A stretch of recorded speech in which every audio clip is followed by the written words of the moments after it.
Hello, my name is Nicholas Gianassi. And I'm Fletcher Nugent, and welcome to the Satya podcast. We've got our first guest today, which is very exciting for us. Yep. It's actually a yoga teacher that is teaching me at the moment, yoga anatomy. His name is Sean Goldberg. Welcome, Sean. Thank you for having me. Thanks for being on the show. Yeah, so Sean is greeting us today because he really sparked some interest in me and some stuff that he spoke about in the yoga course. He was teaching us anatomy, but his angles and his understandings of yoga practice, yoga anatomy, yoga philosophy was particularly intriguing to me. So it inspired us to get on the podcast. But the most intriguing thing to me was actually Sean's understanding of pain and how trauma manifests in the body and how it's expressed as well. So we're going to delve into that today, which is really exciting. We've had a lot of questions about trauma and pain and how that's expressed. And I think Sean will be the guy to explain it much more in depth. So welcome very much, Sean. We're going to start every podcast with a question: who you are, what do you do, and why do you do it? Well, that question's quite integrated actually, because who am I is kind of I would say the question for yoga. It's something that has driven me on my path is who am I? Because I remember from very young looking in the mirror and just thinking it's almost like an alien looking back at me, not understanding what this thing is, having a body, and just not being able to find the answers. So I guess that question is very central. Who am I? But on a practical level, my name is Sean Goldberg. I grew up in Perth in Western Australia. I've stumbled my way into physiotherapy, so that's my profession. I studied physiotherapy starting in 1999, which is a while ago now, 2 decades. And I started to work for a little while, and I worked in hospitals and I worked in private practice. And professionally, I got a little disillusioned because I was looking for answers. And the more I had a look at the profession of physiotherapy, the more I noticed that we don't have answers. If we're looking for scientific methodology, this problem equals this solution, that's what I was hoping to gain from science, but we don't have it. Everybody is a little bit different. All the things that we're bringing into each situation is a little bit different. And so I think from very early, I was a little upset, and I was looking for more answers than the profession offered. So then I ended up on my studies. I ended up flying to Thailand to actually have a little break from work and just relax. And I found myself in a yoga school, which was something I always thought was just for women. Every yoga class I'd been to was only girls. And at this school, they actually spoke a lot of it. Just to interrupt, just a matter of timelines. You said you're studying 1999, 98. And then when did you head to Thailand? When are we talking? So I finished university in 2004. I took a year off in between that. I also spent some time in Brazil, and I have a very deep lust for travel and seeing new cultures and exploration. So it took me till 2004. And then I went and worked in Queensland for a couple of years, started surfing, working, and then I left and went to Thailand in 2006. And then I stumbled into this yoga school, and there they started to answer these kind of questions, and even pose these questions like, who are you? Who are you beyond the physical body? Who are you beyond your thoughts and your patterns?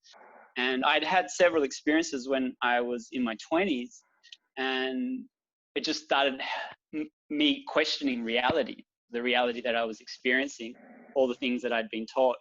I'm so sorry to butt in. Can you share some experiences? Yeah. Just because. Well, look, I'm asking that so people can relate, because I'm sure a lot of people are going through similar. Yeah. Well, it's quite interesting. I would say that at that moment in my life, I was under a lot of stress. University as a physiotherapist, I'm not sure if you guys are aware. It's an intense course. It's 4 years, more hours than I would like to say I spent in a university studying and revising. And I was also partying a lot. So it was in the early 2000s. So I was going out a lot. I was partying and I was exploring that, like psychedelics and ecstasy and all these altering states of consciousness, smoking a lot of weed.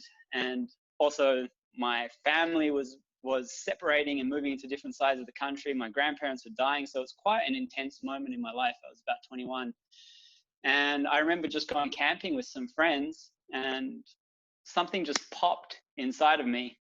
And I would look around and I couldn't see myself as being separate to anything. It was, it's a very difficult thing to try to describe, but it was just like a crescendo in my life of like a rebirth, I would say. I remember waking up in the morning and looking out and just seeing and understanding that everybody was me, just in a different place, and they just evolved in a different circumstance and situation, and that produced this person. But at the essence, everything was me.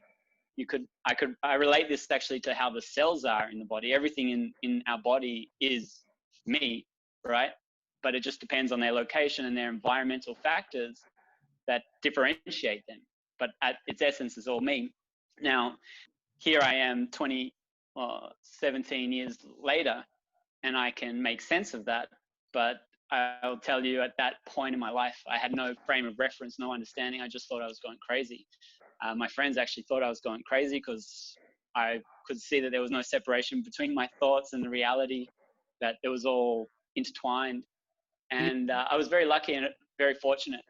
I'm so sorry. Do you think at this moment, some of the challenges that were in your life contributed to that experience? Yeah, I think it was an intensity. There was just a very deep intensity. And if I have a look at like someone like Eckhart Tolle, he had this awakening, right? I'm not saying I'm enlightened or awakened or anything, but this was definitely a huge shift in consciousness. But he had this moment of intensity, of deep sadness, existential sadness, and that's kind of the thing that flipped it. And for me, it was very similar. It was just a very, very intense moment. And it was like, I just felt like life came and gave me a big slap across the face. I could see that I was in all the animals, and I started to understand the cruelty that we were putting on the environment, and I became vegetarian, and it was all very natural, the shifts and changes in my life. It wasn't because someone taught me and told me this is how you should live your life and this is what it means to be a yogi. At this point, I had never even looked into yoga. I didn't have an idea that yoga could help. I was exploring books like Aldous Huxley, Carlos Castaneda, these kind of books more on this inner psychology and inner exploration.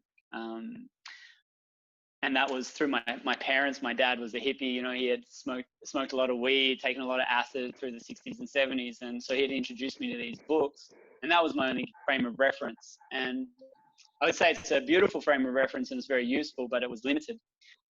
So basically, I was very fortunate. A friend of mine whose dad was an Indian Sikh, he had actually spent a lot of time meditating, and I was in this moment where I couldn't even sleep. I would close my eyes. The consciousness was just not switching off.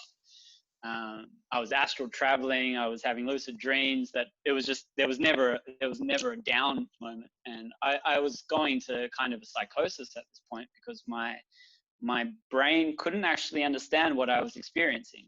The ego, the thinking part of myself was just trying to grab onto something that it knew. And in this moment, I just didn't know anything. And so this friend of mine's dad, he is a doctor, and he just he recognized what I was going through. And he said, okay, you just need to come and you breathe. Just come, breathe. We sat in the garden, we marveled at nature, and just taught me how to be here. And he didn't put it in any words that I could relate to in terms of yoga or even teachings. It was just very, very simple. Just stop going into the mind and just look at what is here now and stay with your breath. And that was like one of the introductions, you could say. And me,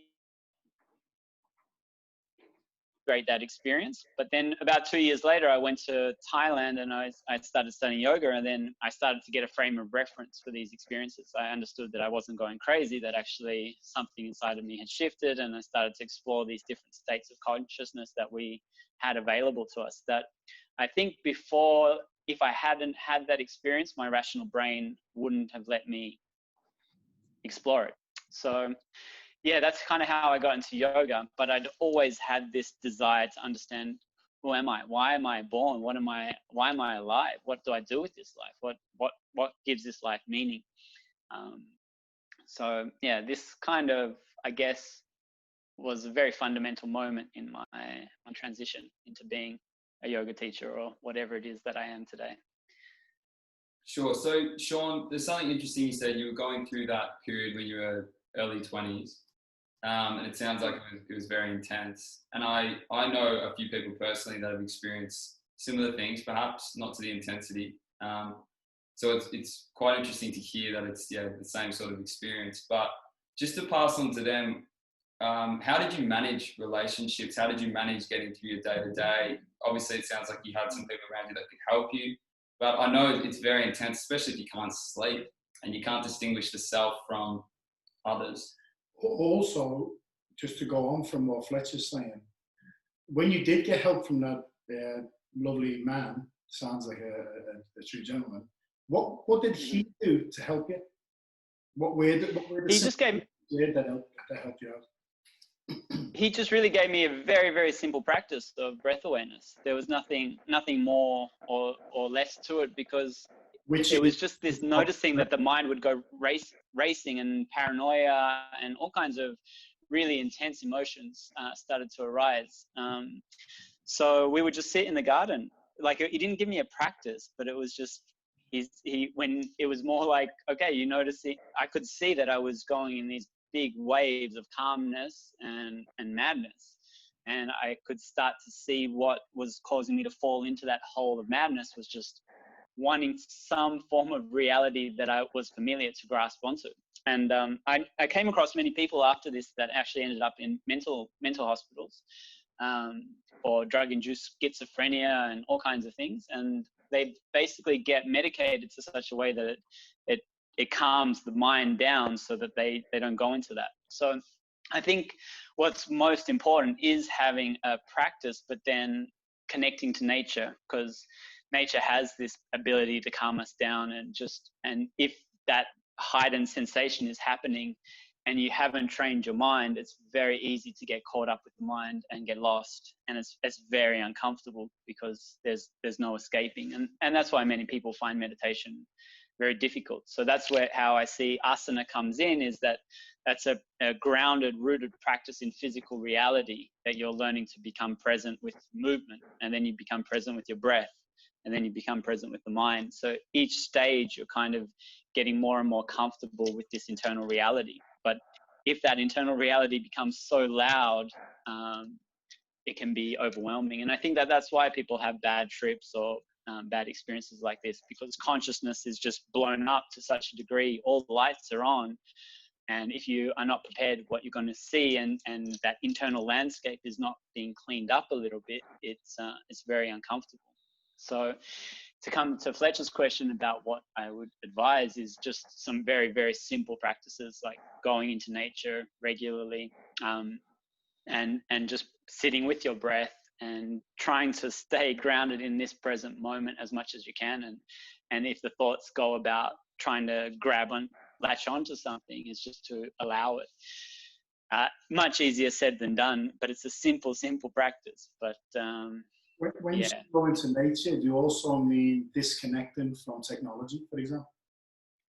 For sure. Look, when this happened to me, technology wasn't so prevalent. It wasn't like I had a phone and I was connected in the way that we are now. And I would say it's even more difficult now. But in that time, it was just not being in a concrete block, just going out, being in trees, swimming in water, refreshing, and being in a place that you can feel the harmony. Yeah, but this, I would say, is useful for everybody, whether you're in this state of psychosis or not. This is one of the things that I value most, is once a week at least, especially if you live in a city, just going into nature, going to somewhere where there's trees and water and yeah, just resetting. Absolutely, and it's such a valuable thing to speak about and to say at the moment, because being 26 now, and a lot of my friends, younger brothers, his friends, anxiety is so prevalent. And just being able to teach people that if they can somehow pull themselves from their mind stream and disassociate from their thoughts, which is a fundamental practice of meditation, and that's it, it's a practice. So people get frustrated when they sit on the mat kneel down, can't cross their legs, and they can't sit for 10 seconds. Fair enough. It's the first time you've ever done it.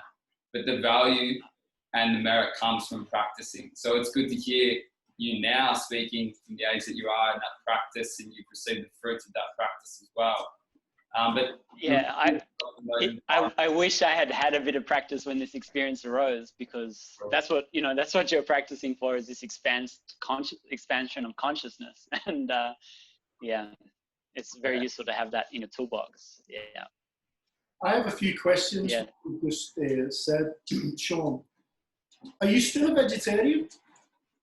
Yeah. After that, I had like some little waves, and then it became that I noticed after going to India actually was the big shift, because after that shift I had no framework and no understanding, and slowly I kind of pulled back and had a more balanced life, and was trying to find the flow. But then when I went to India, I stayed in a place called Rishikesh for about 6 months, where there's no possibility of meat.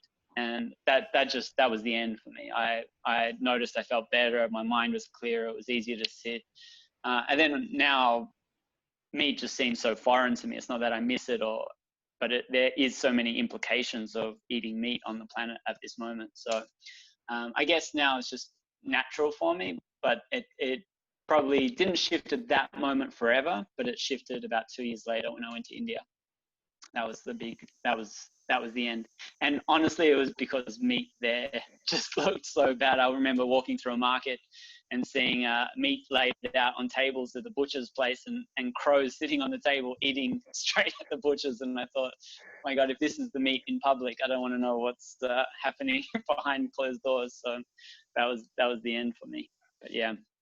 So yeah, the vegetarianism stuck. Also not drinking alcohol, and then just not using mind-altering substances in terms of smoking pot or things like this. In honesty, there's other things that I did, but for about 10 years, it was just nothing. It was like, okay, I need to find out how to gain this state of consciousness without anything, you know, just purely meditation and yoga. Would you ever have mind-altering substance now, or do you? Yeah. I've actually used a lot of different things. I spent a lot of time in Brazil, so I was spending about 3 months a year in Brazil and drinking ayahuasca. It was actually called daime over there. It's a different tradition, but that was really only after I really stabilized and was able to sit with myself. So a lot of silent retreats. I was doing for a while, one silent retreat every month for about 5 years while I was living in Thailand. That was for me the thing that was the most direct. It was the most clear path. So how long would after being 10 days, so we would sit for 10 days. It wasn't a Vipassana. It was actually a different methodology. It was a tantric practice mixing Tantra and Advaita Vedanta. So internalizing this question of who am I, and sitting with that feeling of I am, as well as some tantric practices using the breath and awareness. So it was quite a specific technique. It's called Hridaya. They have a school in France now. Very beautiful teacher. His name's Sahajananda, and he was the one that for me helped to put into a framework this experience, and see the beauty in what I'd experienced, rather than being scared of it. And it took a long time to stabilize. I'm so sorry. Can you spell that, just in case someone wants to look that up? Hridaya is Hridaya, and his name is Sahajananda, Sahajananda, Ananda. Sahaja means natural, and Ananda is bliss. So he's a Romanian teacher that he basically had some inspiration for this meditation, and it's a very beautiful 10-day retreat that anybody can go and do if they've never meditated. It starts off very slowly and gives you each piece so that it's very, very clear and concise, and you don't need anything external to you. It's just learning how to sit with yourself and emotions. But that's actually interesting, because I would say that for me, there was a limitation with this practice. And this is actually what brought me to this work with trauma and therapy for myself, was that I noticed that this practice, which is basically just allowing thoughts to arise and feelings and sensations, and asking the question, who am I? Who is the one that is experiencing these thoughts and sensations? Which then creates some space between you and everything that's moving, which is really fundamental to this process of meditation. But what I was finding that in myself, that it was actually creating a duality. It was the witness and the feelings and the sensations, and it was actually, for me, it became a method of avoiding my sensations and emotions, and not having to deal with all of the things that were moving through my consciousness. And the theory is that if you just keep doing the practice, eventually you just realize the self, and then all of these things just have no more significance, because you're the one that's experiencing these things and you can allow them all to happen. But I think for someone that's not so conscious, which was my situation, I was noticing that I was using this as a methodology to not have to deal with difficult things, difficult feelings, difficult emotions, difficult relationship issues, difficult family issues, So whenever that issues would come, I would just go to that happy place of I, which is beyond all of those feelings and sensations, and then just not dealing with the iceberg that I was just, the tip was the emotions that I was experiencing. Because often it was like that. I was just noticing I was angry, and I was able to be present with my anger, but I wasn't clear where that anger was coming from. Why does that grate me so much? And so that was really what sent me on this path of trying to understand this trauma body and this emotion body, because up to that point, I thought I had a good childhood, I had a good family, they did everything for me. I was never abused, so there was no thought inside of me of why I don't have any emotional wounds. It was never a thought I needed to go work on these things. I just could practice yoga, sit with this feeling of I am, and I would transcend everything, right? And that's kind of, I would say that's a little hole that I notice many people on the spiritual path falling into, is actually it's a way of, okay, I'm depressed or I'm anxious or I'm unhappy, and I just want to get beyond that. So if I maybe practice meditation and yoga, then I can be that happy, shiny person that everybody sees on Instagram. And I would say that what they're looking for is numbness, actually. You're often just looking to numb those feelings as opposed to actually allow them to be and flourish. And it's a big mistake. What was your next step? Can you talk us through where you went from there? You said you went into the trauma. Can you explain your new outlook? So part of my shift was this movement away from the school that I was at, which was based in Thailand. I was there about 5 years, studying very intensely the different things like chakras and energy and tantra, the movement of these energy and controlling these energies in our body to basically expand consciousness. And like I said, I felt like I had reached a block. I was doing a lot of meditation and just wasn't shifting. And then I went to India, and I met a teacher over there. Sorry, just to be clear, Sean, the block you're speaking about is you've got the experiences, and then you're identified as the observer of those experiences. And the dilemma that you're facing now is that you're avoiding them. So it's a numbness, an escape. And now you're going into, why am I escaping? Where it is coming from? Is that correct? Exactly. And because I spoke to my teacher, and his suggestion was just continue to meditate, continue with the practice, and eventually everything will dissolve. So don't worry about the story. Don't dramatize. It's got no significance, because it's not real. Find out what's real.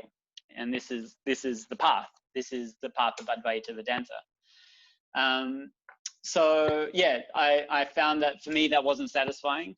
I could feel that there was something else going on. And I was just fortunate. I went to India, and you could say luck or fate or whatever it might be. I ran into a teacher that basically was, his background was psychology. He had also done a lot of work in the Brazilian rainforest, and he was traditionally trained in India through an Indian master. So this was kind of my three interests all kind of collided into one. And he used some psychology methods to really break down the consciousness to understand this patterning that we receive and how we get stuck in our life. And so I basically, for about 10 years, I would say from 2010 till about 2019, I spent listening to his lectures. I traveled around the world. I spent time working on myself, trying to understand the wounds and the patterns and the traumas that I was having inside of my body, and seeing how those patterns were manifesting in my life, and understanding that all of the emotions and feelings that I'm having is always filtered through my belief system. And because of that belief system that was imprinted on me in my childhood, this creates my reality. So nobody was the cause of my emotions. Really, it's a path of taking responsibility for all of the emotional things that you're having, rather than blaming somebody else for how you feel. And this is very integrated in our language. You make me feel sad, you make me feel angry.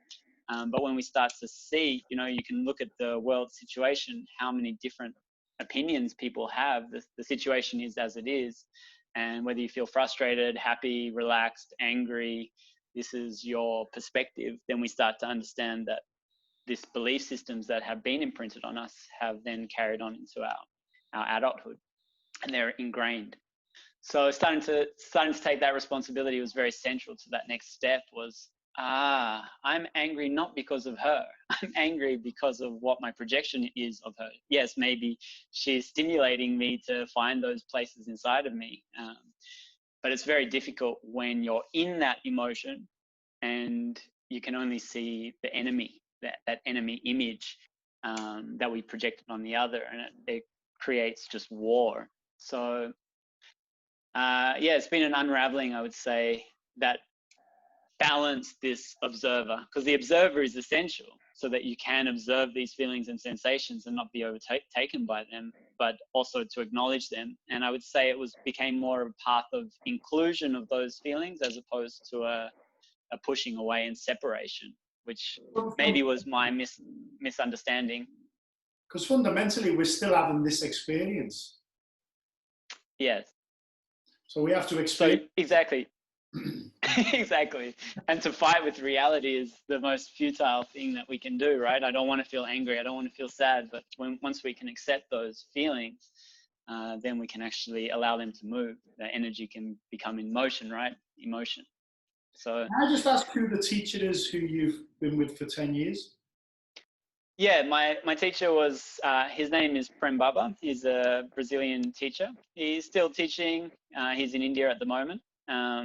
And for me, it was a very beautiful period of my life. It was a very big, strong community, and there was a lot of insights and understandings that came from it. Last 2 years, I feel like I've just kind of stepped away from teachers and teachings, and even honestly spiritual communities, and just focused on my practice. Like, so for me now, where I'm at, I've had intense moments of discipline and structure, and practicing 4 to 5 hours of yoga and meditation a day for long periods. At the moment now, my practice is I meditate for an hour a day and I surf, and they're the two things that that's just where I'm at, and I trust that will continue to grow and move. But can I ask at the moment, I feel I feel like the questions are gone, if that makes sense. This drive to have some intellectual understanding or some experience is gone. There's like there's just a relaxation. It's I think that we all need some discipline in our life, and I think it's very important because we can get very forgetful and very lost very quickly. But for me now, it's about just putting into action everything that I've learned, establishing my relationships in more harmonious ways, and dealing with, like, I'm enjoying gardening, and it's just different now. But again, maybe that will change, and maybe the questions will come again. But at this moment, I feel like I know what my practice is, and I know what I need to do, and there's no more external searching that there was for a very, very long time. So that makes sense. obviously you had the external search and you had these things happen to you when you're younger, and they put you on this trajectory to really go and find the answers, and those answers were laid out for you there. But now you're sitting there and you're saying, I don't follow that anymore. I've kind of got the answers I need. Would you say that you enjoy life because of this path that it's led you on? You enjoy life fully, more? How would you say your life is right now as a consequence of your practice? Well, as a consequence of my practice, I would say that before, I just remember always looking forward to the next thing, the next trip, the next whatever, the next moment in life. And now I just enjoy every day. Every day I wake up and I'm happy that it's today and it's not tomorrow or yesterday. It's not that I can't wait for next month because such and such a thing is happening. I am where I want to be. And yeah, I would say that it's taken me a long time to get that. Even in this uncertainty of Corona, I could wish that my job is running teacher trainings here in Bali. I have a yoga school here where I'm very, very lucky, and I feel that I'm living a life in purpose. But even though that's been taken away, that I can't run these teacher trainings, there's just an acceptance more of what is. I don't think I'm not enlightened or anything like this. I still have all my internal issues and dilemmas, but there's just a sense of relaxation that I don't know what tomorrow is going to bring. And I think that that's one of the most difficult things that we're having to deal with as a planet right now, is this uncertainty, this anxiety of not knowing what the future is. And I would say that that's part of what my practice has led to in my life, that there's just this feeling like, I don't know what's coming tomorrow, but I'm also okay with that. And yeah, I would say I wish that everybody can find a taste of that in this moment, because it is scary not knowing what the future is going to hold. I noticed in the beginning when you were saying you were suffering, you said that you just wanted to attach to something. Do you feel now that you're more detached, and how is being detached more beneficial or more harmonious in your life?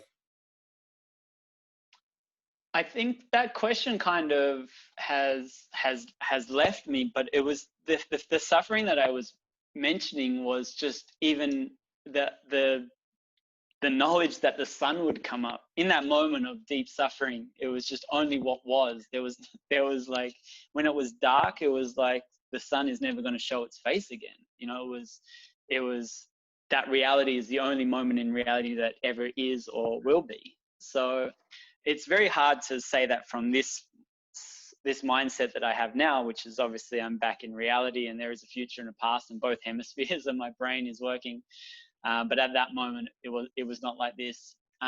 There's a very interesting TED talk that I highly recommend. There's this woman, Jill Bolt Taylor. She wrote a book, My Stroke of Insight, and basically just this processing and rational part of her brain just shut off. She had a stroke, and she was completely put into the other side, which was not about ego or self or identification. And what's amazing about it is that she can actually describe it in such detail. Because I don't think I could describe what I went through in detail like she did. But the rational part of the brain, every time it comes back on, that was the paranoia. So I think that the detachment was really just this looking for something to ground myself, like something solid that was dependable. Yeah. Yeah, nice. Yeah. Well, you said something really fascinating as well, which I think is really important. It's actually something I say to a lot of people as well. I don't know where I heard the term, but I heard the term radical responsibility. And it's one of the most freeing things that I've applied to my life. And it's, as you said, it's the cause of your suffering is generally the frame or perception based on your beliefs that you create, that you're in control of. You may have created that unconsciously as a child, but that's still the filter you see the world through at the moment. So knowing that and taking radical responsibility actually means that you can reshape how you see the world. And I think that's the benefit of doing these practices and understanding yourself deeper and going into meditation. These are the answers and the dots that you're going to be able to connect. So that's a real value, and it takes you away from that victim mindset as well. As I said, it can be daunting accepting everything in your life as it is, the good, the bad, the ugly, and accepting that you can change that as well is very liberating. But I want to take it back a couple of steps, because we've spoken about Tantra and yoga, and I know that a lot of people watching this will probably only know yoga as asana, which are the postures that you go and do at the gym or at your local yoga class, which are fantastic, and as you said, serve a wonderful purpose. I know that's how I started. But you've actually got some experience, correct me if I'm wrong, in Tantra yoga.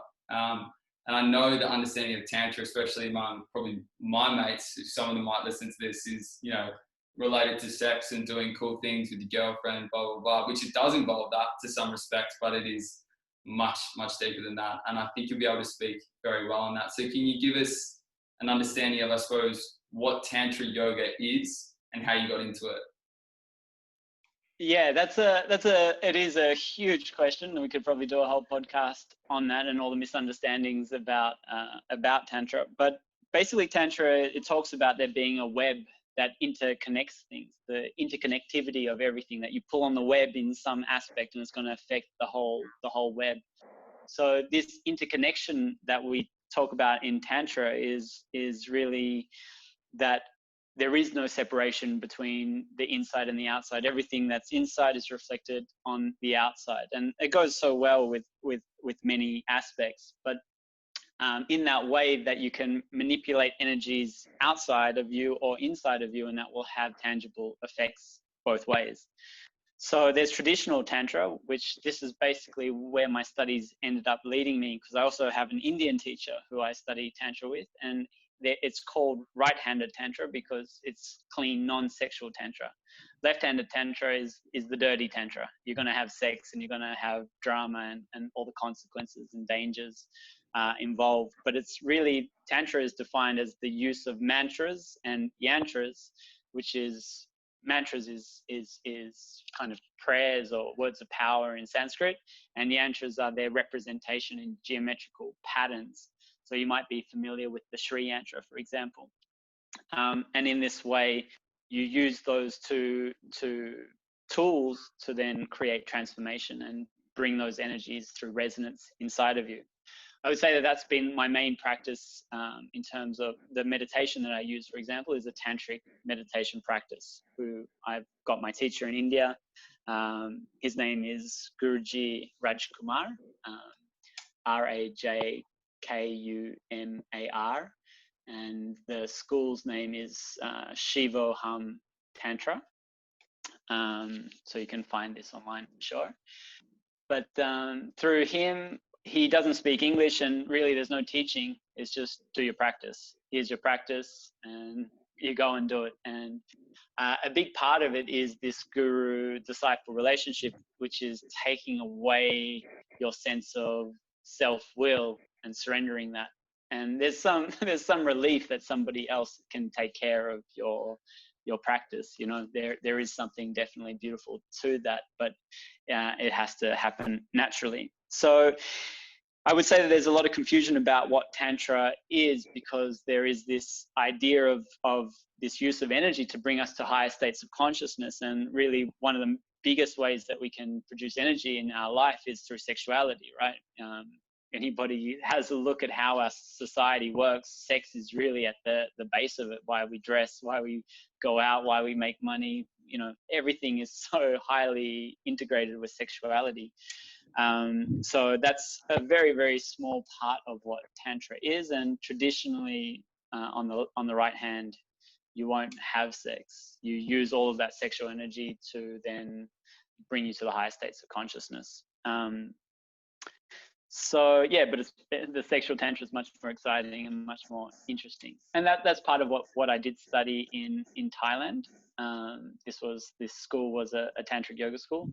Since then, they've had some issues around sexuality and teachers, for example, that everything was kind of said up front that, you know, this is a Tantric Yoga school, so teachers will have sex with their students. But as you can imagine, I left in 2010, 11 because of some difficulties that I was just facing around how sexuality and spirituality were getting mixed in possibly negative ways that had negative consequences.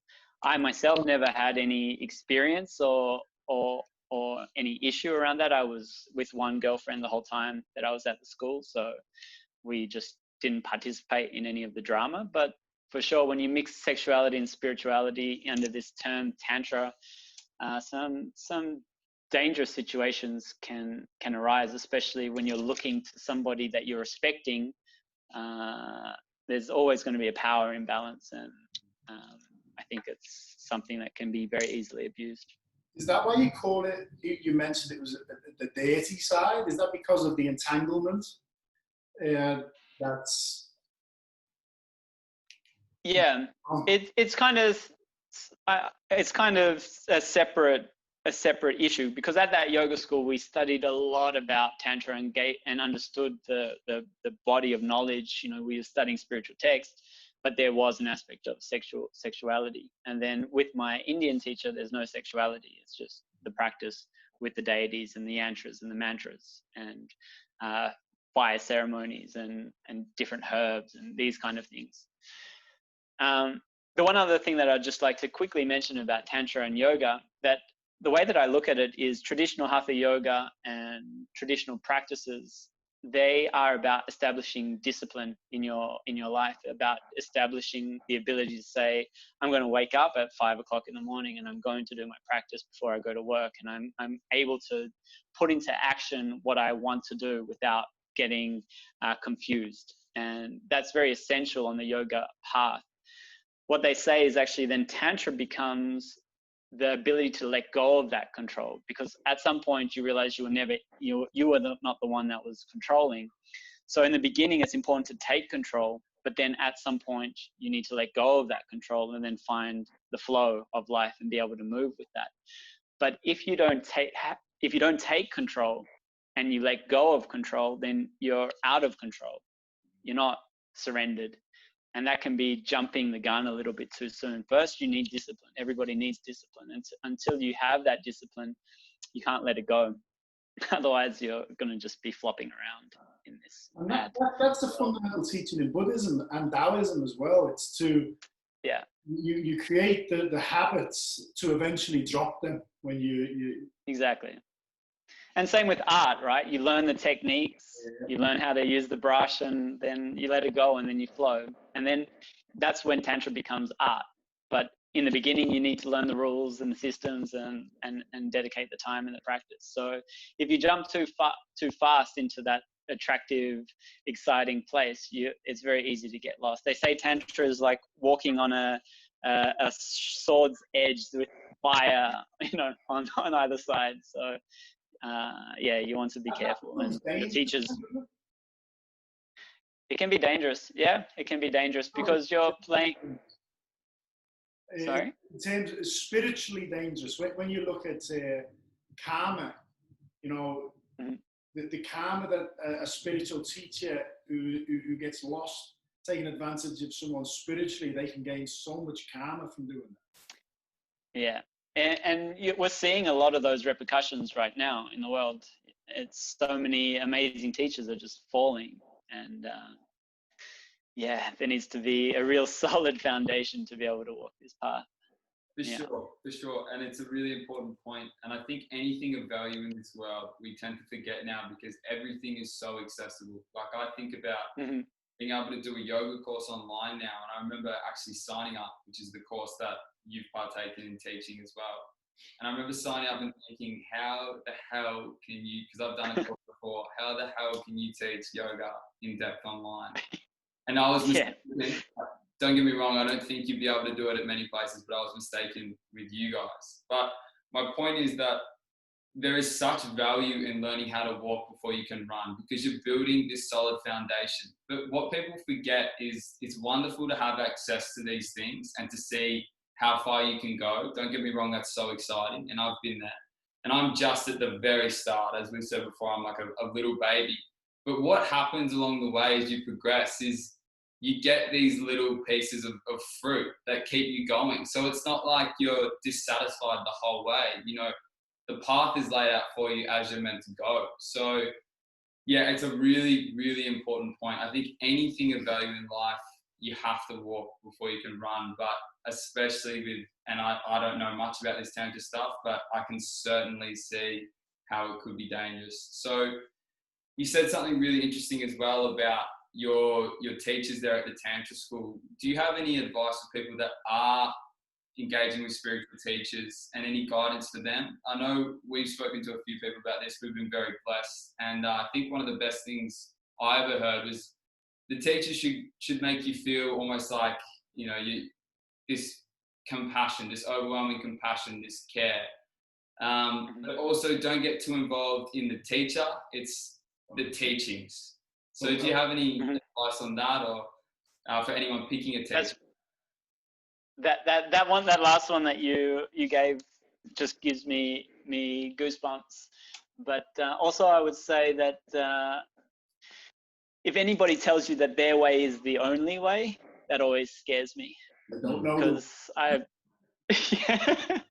yeah.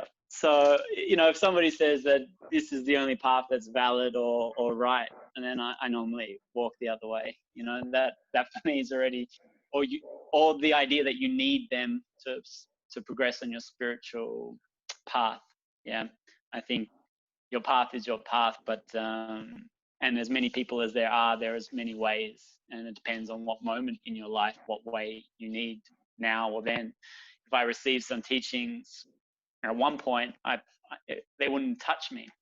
But then if you get it at the right time and the right moment, it's enough to just, you know, move mountains for you.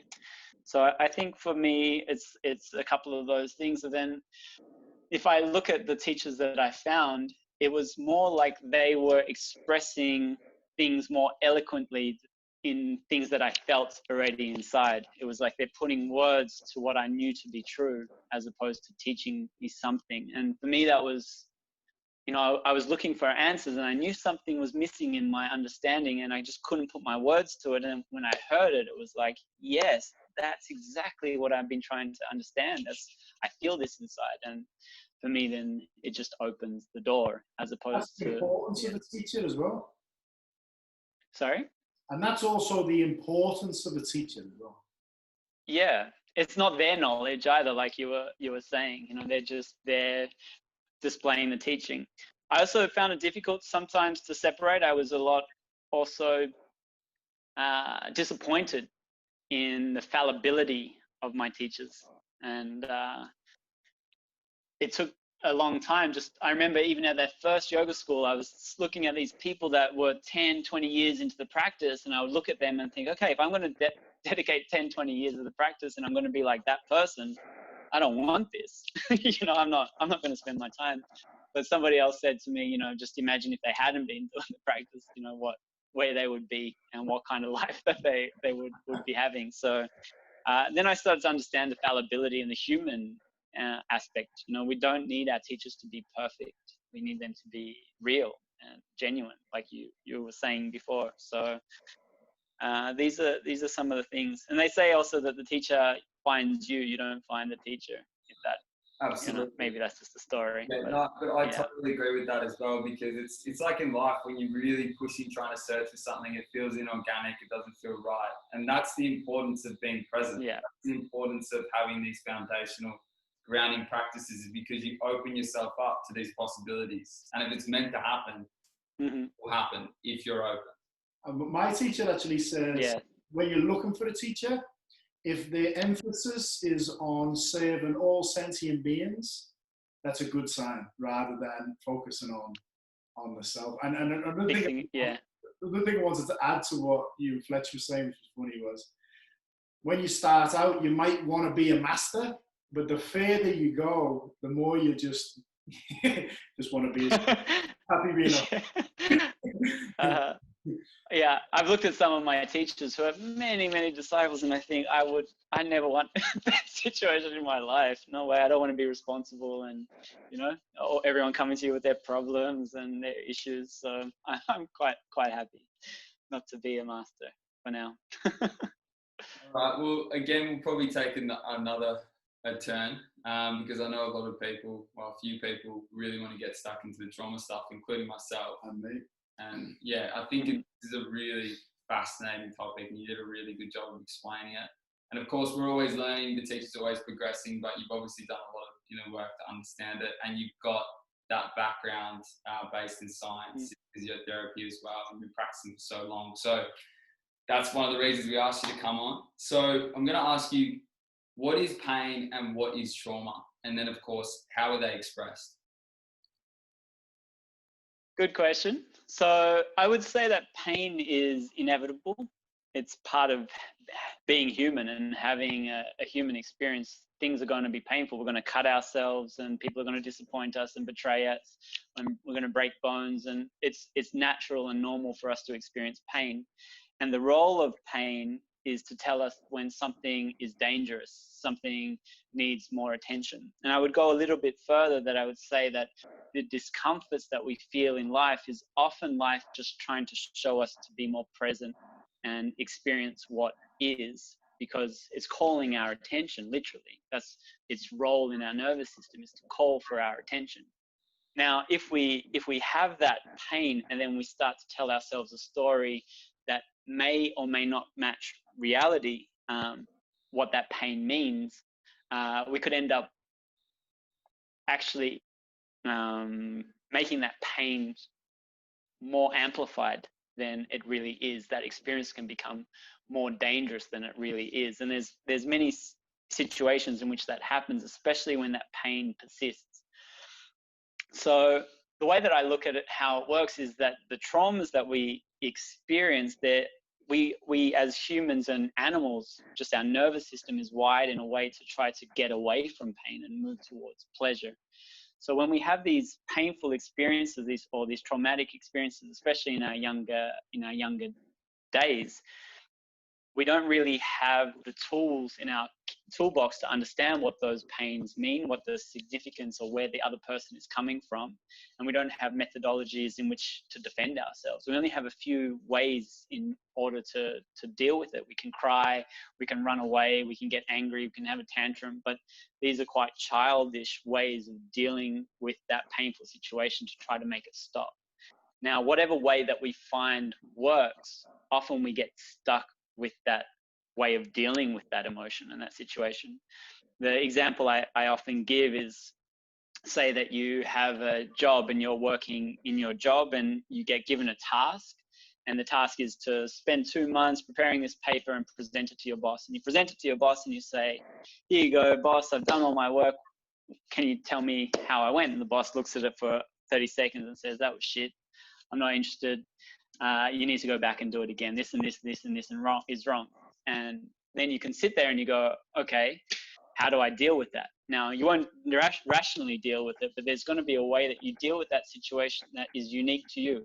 And it's the only way that makes sense to you. You might internalize that and grumble and then go home and tell your partner about how terrible your boss is and release it that way. You might go into the bathroom and cry and you don't want anybody to see you and you release it that way. You might go to the gym and you might go kick a kickboxing bag and let it out in that way.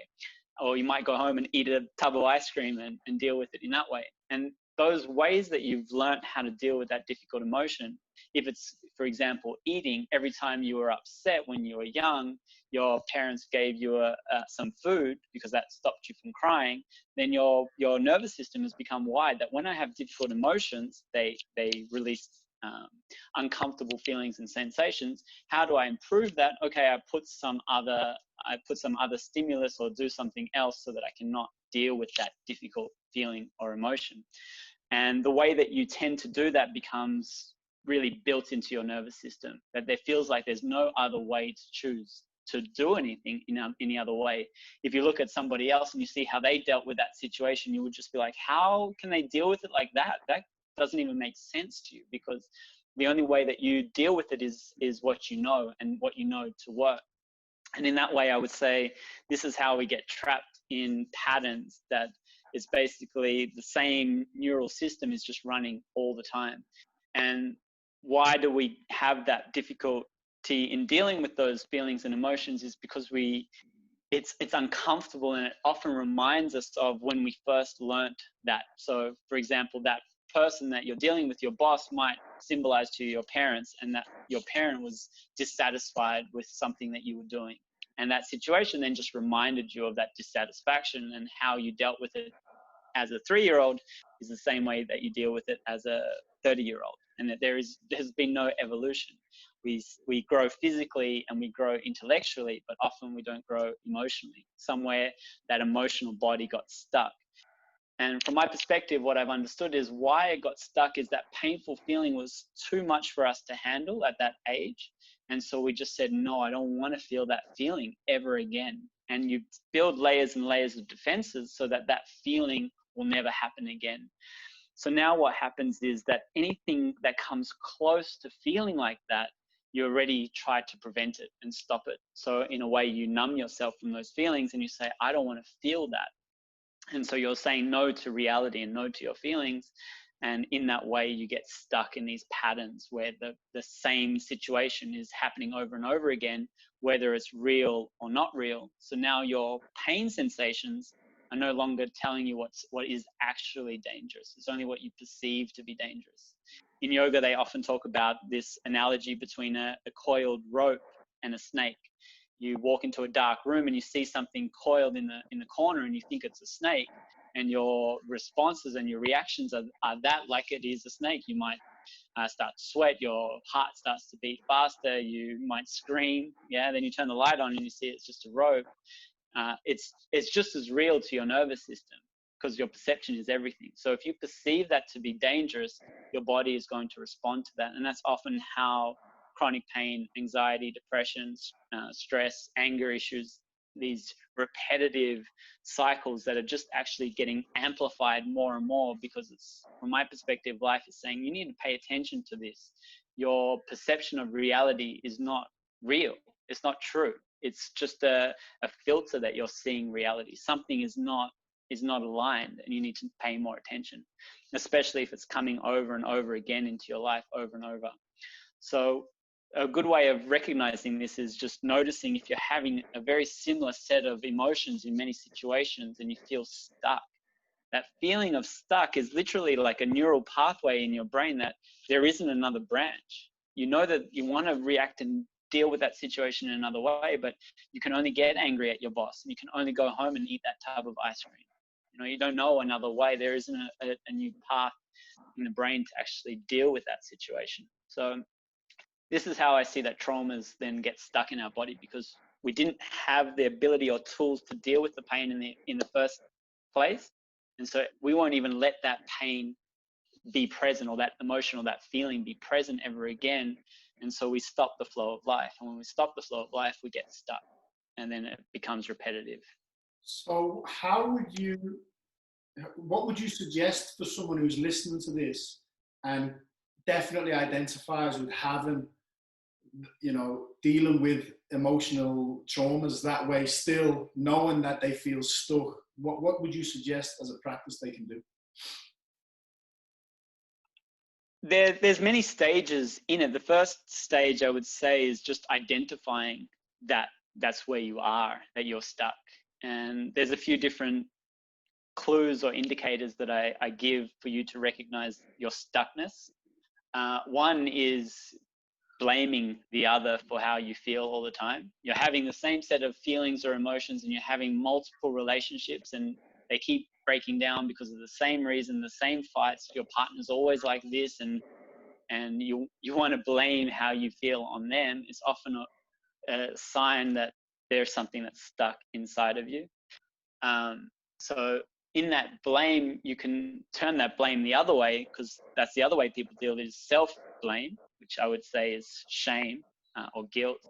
And it's the same thing. It's either you're a bad person, or somebody told you at some point you're the bad person, and you then feel bad about yourself. So they're both two sides of the same coin, as opposed to just seeing that there isn't anything good or bad and it's just what is, and being able to sit with that feeling and emotion. So the patterning and the blaming are two aspects of it. And the other thing that's really crucial, I would say, is when you're having a small incident and a very big reaction. Someone doesn't wash the dishes And then you're like, you don't love me and you never have loved me. You see, I asked you to wash the dishes and you never do it. I want a divorce, right? It's like a huge fight because the dishes weren't washed. It's not about the dishes. There's something deeper operating, and what the other person washing the dishes means for example, could be about respect, and you weren't respected when you were younger. And now this is showing that how you feel and what you want in life is not being met. So the other person doesn't care about you, for example. So often when you find these small incidences with big results, there's a deeper system that's operating that is giving you a clue.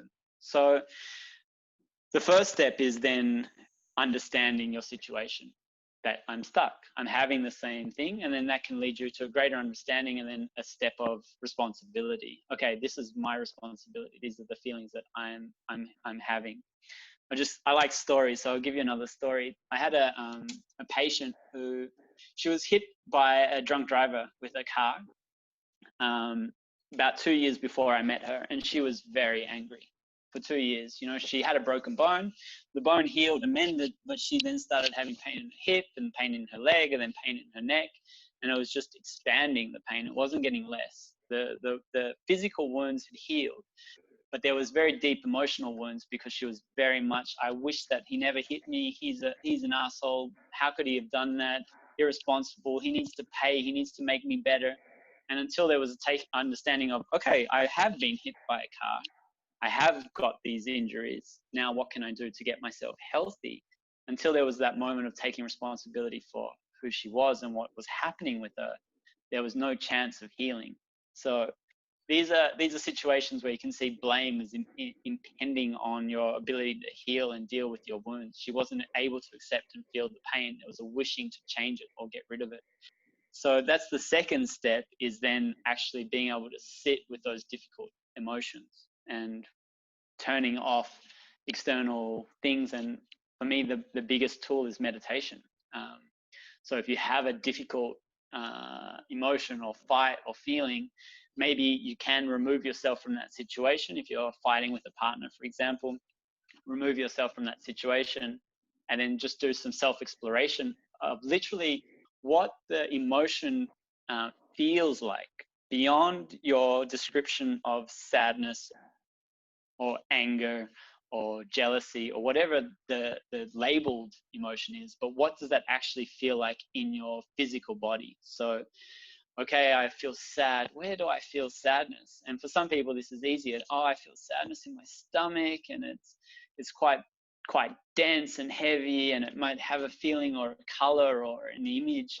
And actually becoming curious about your emotions rather than wishing them to be gone or fixed or alleviated or distracted from, so that we just sit and be with those difficult emotions and try not to tell yourself stories about them, really just feeling them, feeling your feelings, which I wish we were taught how to do this in school. I think it would save us a lot of therapy, because often we're just trying to get rid of those feelings, right? And then once it's like you've had this boogie monster chasing you and your whole life, and eventually you just turn around and say, what is it? What are you trying to tell me? Because our body can only communicate through feelings and sensations. It doesn't have words. So when you start to listen to your body and become curious about those sensations, you'll find that no sensation ever stayed forever. There's no sensation you ever had that it never went. So just this knowledge that everything is impermanence and change can allow you to become curious and feel it and be with it, as opposed to running away from it. That there's nothing that's going to kill you with these feelings. It's actually the opposite. By not feeling it and suppressing it, you restrict the flow of energy and life through your body, and it gets stuck. So at some point, it's courage to sit there with it. For sure. So pain, I remember you saying in our yoga teaching, this is really fascinating, that pain is actually the teacher. It's a signal. It's telling you that something's wrong. So it's actually indicating that this is where you need to look. So if you change perspective on it as well, I think that's really, really helpful. I know it's helped me as well. But don't get me wrong, sitting with these uncomfortable feelings when you've created these habit patterns of avoidance for, I don't know, 10, 15, 20, 30, 40, 60 years is a difficult thing. But again, that's all this stuff is practice. It's practice, practice, practice. And the more you practice, the more you sit there, the longer you sit there, the more you reap the rewards of the practice. Can I just ask something? In my life, I'm manifesting a lot of physical pain. Okay, I'm getting, I suffer with migraines. I've got pain in my neck. There's I'm getting a lot of physical pain. Now, if I was to, and I meditate also, but if I ever meditate and try and go back throughout my life and think of traumatic experiences I've had, I can't find any. Yeah. What do you think? Because the thing is that I would say that what we do is we encapsulate it in a very, very protective layer of armor, because it's like you put your hand in the fire and you got burnt. This is the same thing for your nervous system, whether it's physical or emotional. I'll tell you another story, which Fletcher, you've heard already, but there was an interesting study where they put someone's finger in a vice, so they compressed their thumb with 2 bits of metal, and they put them in a functional MRI to scan what's happening inside of their brain in real time. And they saw that, okay, I squeeze harder with the metal, the person would indicate, yes, my pain is 3 out of 10 now, 5 out of 10, 7 out of 10, the pain is increasing. And as that increases, the amygdala starts to fire more and says, yes, pain, danger, and it would be more and more as the person experienced more physical pain. And then they did another set of research with someone with playing a computer simulation of passing 3 balls around between 3 people. And what they did was they excluded one of the people in the experiment, and they said the other 2 people, just pass it between yourself, don't pass it to the 3rd person.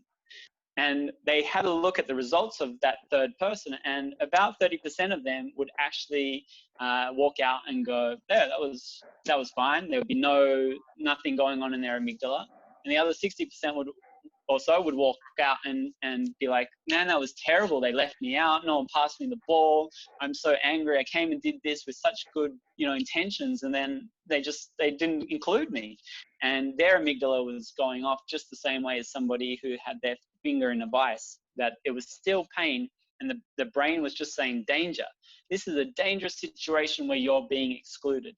Now, all it was a simple experiment for 2 minutes with somebody passing a virtual ball, and that could elicit a real pain to that person, a real sense of danger, which symbolized to them, probably because of their profile, that they came in and said, if you're not included, this is going to lead to pain. This means somebody doesn't love you, which in their childhood maybe meant that they didn't get fed, or that they didn't get included in family discussions, or whatever it might be, whatever that triggered inside of them. I've had it that I've done this experiment with my students.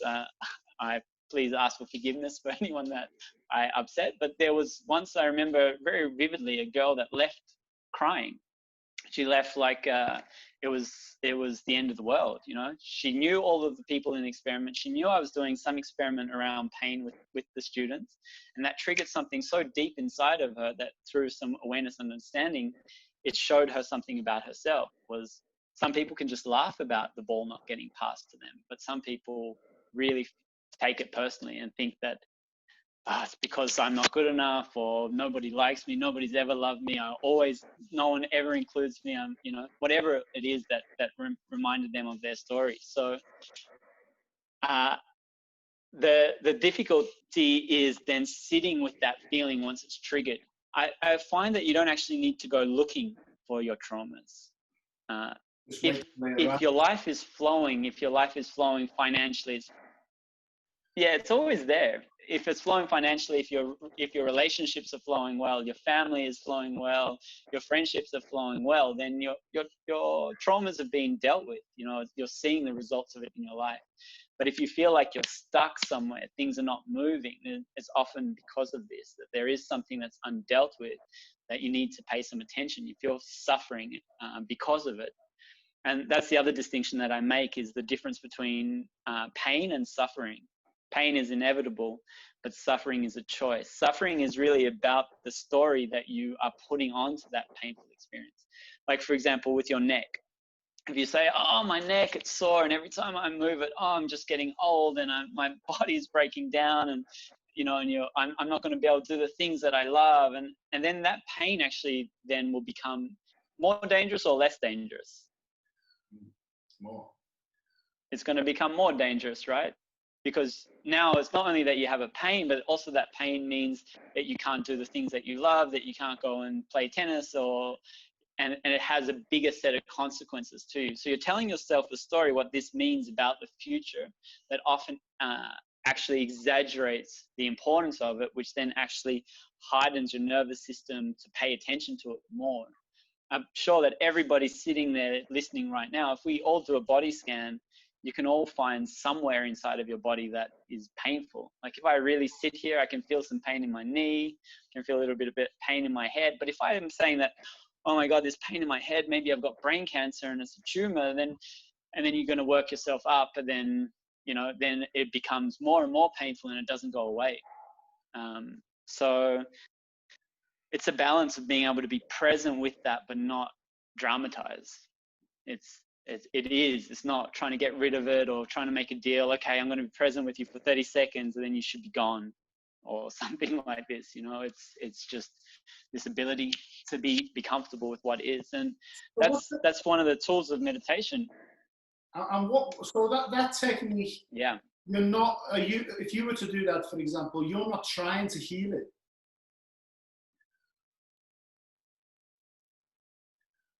No, I wouldn't say that I ever have the goal as healing or getting rid of something. Like I do a lot of trauma therapy where I start to feel into the body where there's constant tensions or spasms, and then start to work with it. But the whole point is just to be present with what is. That's always the solution, and it will unwind itself when it's time. And that's how it can be. It's like I've been stuck on this thing for 30 years, and then suddenly it can just be gone, like it was never there.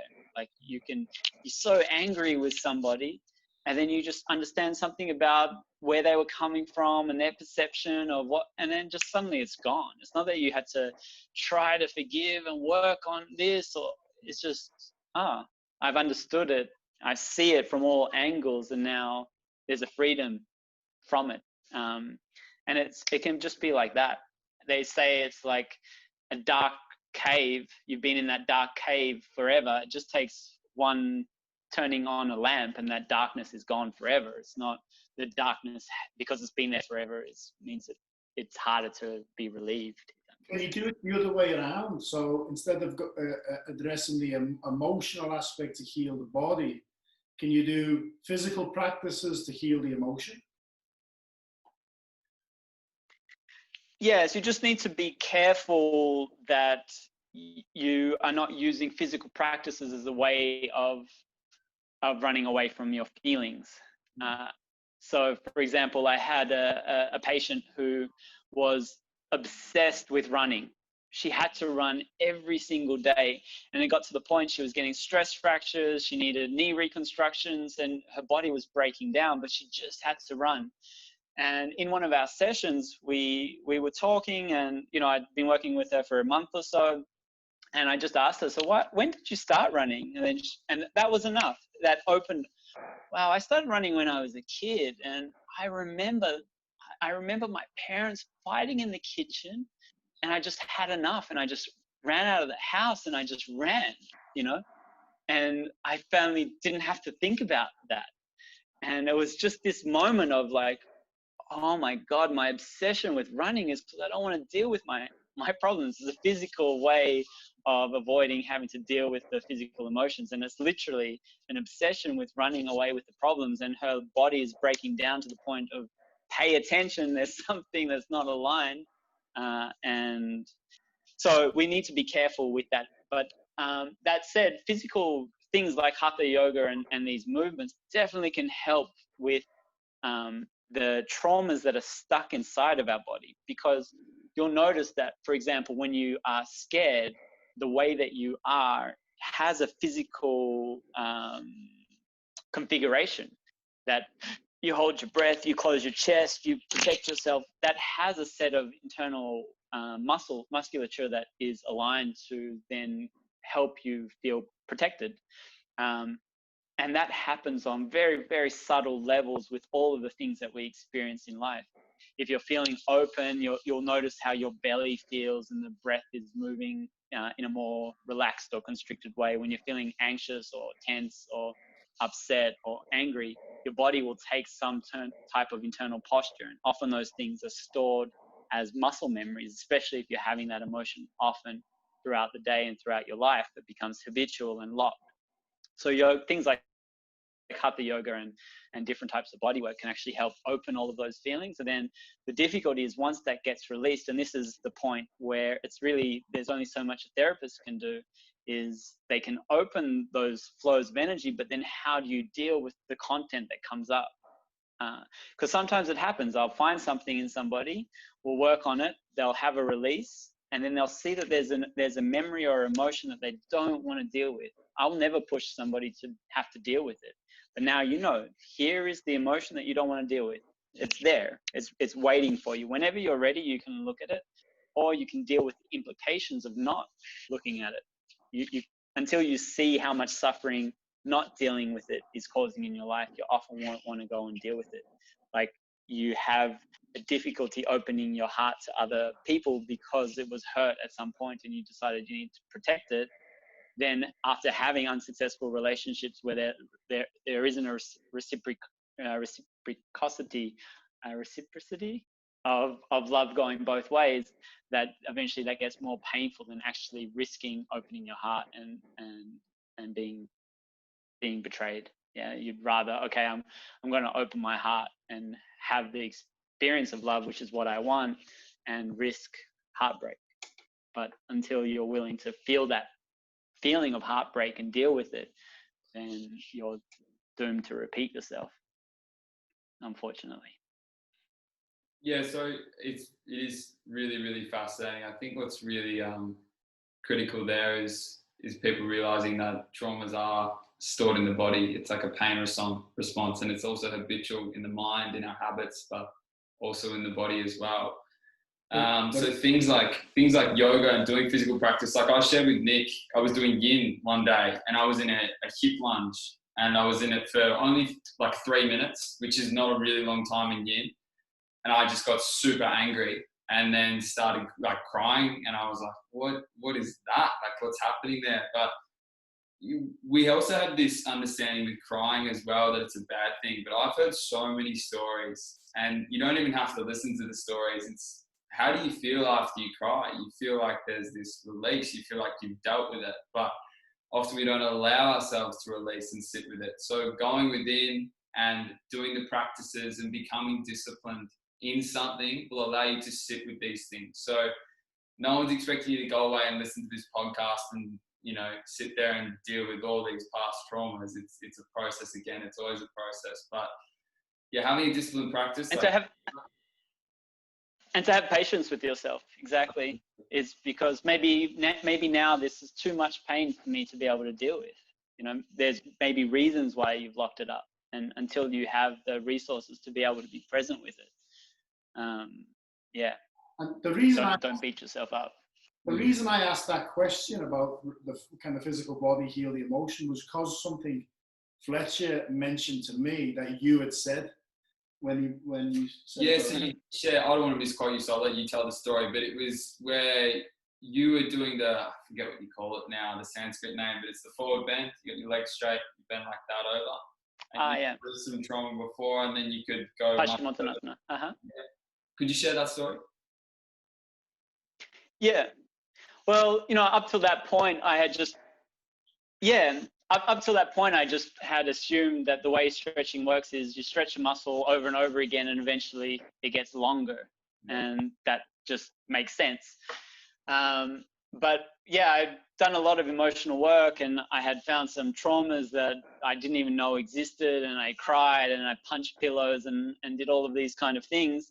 And about day 5 or 6, I remember at that point I could barely touch my toes, and at day 5 or 6 I just folded forward and I lay down with my chest on my on my legs, like I could just put a pillow on my shins and fall asleep. And it was almost like all the fear in my system was just gone. I was just relaxed and comfortable. And eventually it came back somewhere in the middle. My armor came back, my protections and things, but my practice was definitely deeper after doing that emotional work. And it works both ways. It definitely works both ways. So you have access to the emotions through the physical. The thing that I would say is that once the emotions get just dropped the computer. solidified into your physical body, it means that pattern has been going on for a while, that it's actually become an installed posture, you could say. Sorry, Sean. Everyone got that, I'm sure. Nick just decided to kick the computer across the room, but we caught it. Okay. Yeah, pardon. Okay, that. all good. Recording. Yeah. But how are we ticking over for time? And I'm just coming up to an hour and 20 minutes. Okay, awesome. Have you got some more questions on that? So I guess if we do a little bit of recap, because you did cover a lot of stuff there, and I know people will be sitting there going, I don't even know what yoga is, Nick and Fletcher, and I don't want to deal with my past traumas, etc., etc., etc. Fair enough. So I guess what I take away from what you've just said is the importance of having a disciplined practice or developing a disciplined practice, whatever that is, because that enables your ability to withstand something you perhaps may not want to withstand.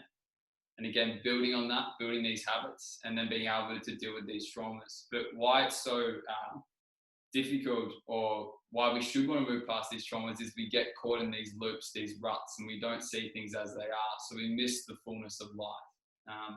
And we know we don't want to be there. We feel stuck. There's a really icky, horrible feeling about, feeling stuck somewhere. So that's the benefit, which is huge, feeling the fullness of life. I can't think of anything bigger than that.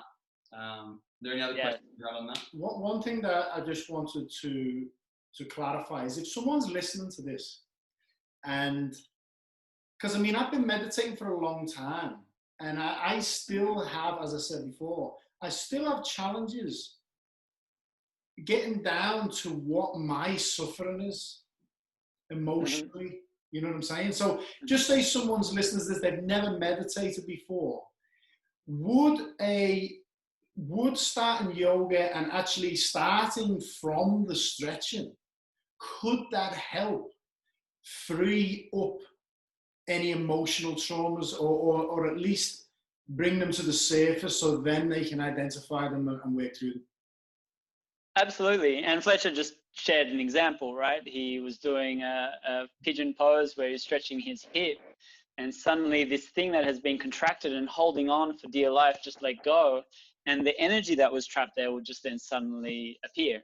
So in a way, it's a very scientific methodology that yoga has presented. There's a series of steps and stages to really allow the flow of energy through the body. And for me, what I'm always looking for is freedom on all levels: physical, emotional, mental, spiritual freedom. So to me, as you find you've got your rigidity in your physical movements and patterns, by breaking down those physical movement patterns, then it shows your body, like with solid material input, is that you are free to change your patterns. And you can see that physically. So that then gets represented also emotionally, and then mentally and spiritually, and all of those things will follow. So the way to start, if you have a look at the 8 limbs of yoga, the first 2 that they start talking about is the yamas and niyamas, which is the way that you interact really with the world, internally and externally, but the relationship that you have. And then the next step is asana, which is the movement in the world. So the actual practice of hatha yoga fits into that 3rd limb. And then the 4th limb is the pranayama, the control of energy through your body, through the breath, which is often the easiest access point that we have. So you can see we've gone very external and functional and relationship driven, to then movement, into energy and breath. And then the 5th stage is called pratyahara, which is the withdrawal of the senses. So all of these things are moving us from the external to the internal.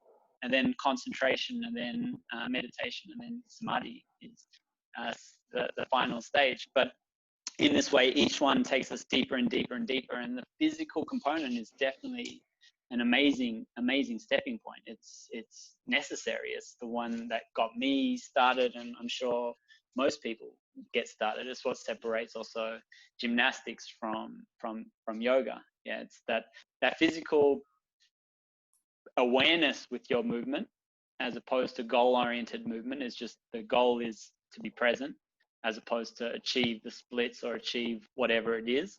The goal is presence all the time. And as you develop that skill, that presence then will just infuse your life in everything. So the reason why I think it's such a useful tool is that we start to then be able to become present with difficult sensations and difficult feelings. Stretching is painful. You know, that sensation of stretch, it's the same fibers as your pain fibers. It's actual pain fibers sending a signal to your brain saying that's enough, stop, pay attention. This is the end of your range of motion. This is as far as your body feels comfortable and safe, right? That's why you get these painful feelings. And yes, they're healthy, painful feelings and sensations. But in this way, then you start to become comfortable with pain. You become comfortable with discomfort. You're holding your triangle pose, your trikonasana, and you're working hard, and you're there present with your breath and the difficulty of your muscles working over time, and all of the, maybe with inversions, you have a lot of fear around it, but your ability to still be present and not dramatic about that then transfers into your everyday life, into difficult situations and experiences and conversations that, okay, this is uncomfortable, but I can still be present. I don't have to identify and attach. I can feel that discomfort and I can allow it to be and acknowledge it, but there is something more. There is an awareness there that includes it and not pushes it away, because that's often what we do, is that we push it away. So the physical practice is very important. I just want to say one thing specific to you is just life is going to show you your traumas. You don't need to dig them out and search for them. The difficult emotions will be your access point, as opposed to your meditation is the practice that you can be present with those difficult emotions, that you've been practicing that meditation, that when those difficult emotions arise, you're more likely to be able to be present rather than just push them back down. So your greatest teachers then become your relationships, your wives, your teachers, your children, your parents. They say if you're enlightened, go spend 2 weeks with your parents. I know that brings up a lot for me. Yeah, it's like, wow, because I haven't lived with them for a long time. When I go and spend time with them, it's like, oh, wow, I see that. I see this relationship that we have with each other. And that reminds me of this thing and that thing. And then I see how that impacts my relationships with my girlfriend. And it all becomes really, really clear. And it's because of this difficult emotion that I have when I face my parents. Then the traumas become more apparent. So if you really want to just get on the phone for half an hour with your parents, or go spend a weekend with them and see what you're feeling. What parts of yourself have you shut off? What part of you that's just not willing to love them and not willing to be fully grateful for everything about them and who they are, or wanting to change them or change who they are, wanting them to be happy, wanting them to be healthy, wanting them to do yoga, wanting them, all of this changing that we want to do of our parents is because there's some part of us that doesn't accept them for who they are. And there's some hurt that we are holding and that we are resentful. So you don't need to literally, what are my traumas, and close your eyes and meditate and look for it. Life is going to show you your traumas and your stuckness. And then when those difficult emotions and feelings come up, then being with them. And if that isn't there, then don't worry about it. You're free. You're flowing. Enjoy the flow. You know, that's kind of how I look at it. We don't need to create more drama. Yeah, life has enough for us. Would you be happy to come on another show and possibly go deeper into some of your spiritual experiences that you've had? I know you mentioned that you've had some experience with like astral travel. I'd like to know a bit more about that, and also possibly lead a meditation for viewers. Would that be something you'd be interested in doing? Sure, that sounds very, very beautiful. I'm happy to share. Yeah. Yeah, awesome, Sean. We really would appreciate that. Nick and I spoke in episode 1, your episode 2, our first guest, as I said. Congratulations. Great. Yeah, we spoke about some of the, I suppose, well, you had quite a paranormal experience in specific that he mentioned, and I had some other experiences that I mentioned. And I think we think it's really important, especially as guys, and I mentioned this to you on the phone as well, that we share these experiences and we're open about perhaps not knowing exactly what they are, but being open and honest about our experience with them. Because I think that the world that we see at the moment, I think we all need to take responsibility for it. And I feel, and I know you feel the same way, that fundamentally we're denying an aspect of our being that we feel is true and real, and that we need to investigate and sit with and understand deeper in order to get through these problems that we're facing as well. So any experiences that you can share, I think are really helpful. And I know that I love listening to these stories as well. They're so fascinating. Astral travel, for those that don't know, I've never done it. I would love to experience it. It sounds truly, for lack of a better term, gnarly. So we'd love to hear more about that. But I think for now, we'll leave it at that, because my dad said to me, actually, he watched episode 1, that there's too much content. So for the sake of everyone else, for them to get on, do you have one I would like to finish on a question. Sure. And the question would be, for anyone that's watching this who's living in the world right now, what is one thing you recommend they do every day? Well, it's a very, very simple practice, actually. The first thing that comes to mind is just taking 1 minute of silence 5 times a day. And it's a very, very simple practice that nobody has an excuse to not do. The way that I do it is, there's set moments in my day that I take it. So when I wake up in the morning, before I have a meal, and that's just a moment of reset. When I was working and seeing a lot of patients, between each patient, I would just take 1 minute before the next patient would walk in, and I just close my eyes, reconnect with myself. And I think that can be a very profound shift in this movement of doing, action, deadlines, always having goals and achieving, to just being. Can change your whole life. So it's a very simple practice, just closing your eyes. You can take a deep breath in through the nose and relax, like a satisfying sigh of letting go. And just allowing the body to be still. Even allowing the thoughts to be.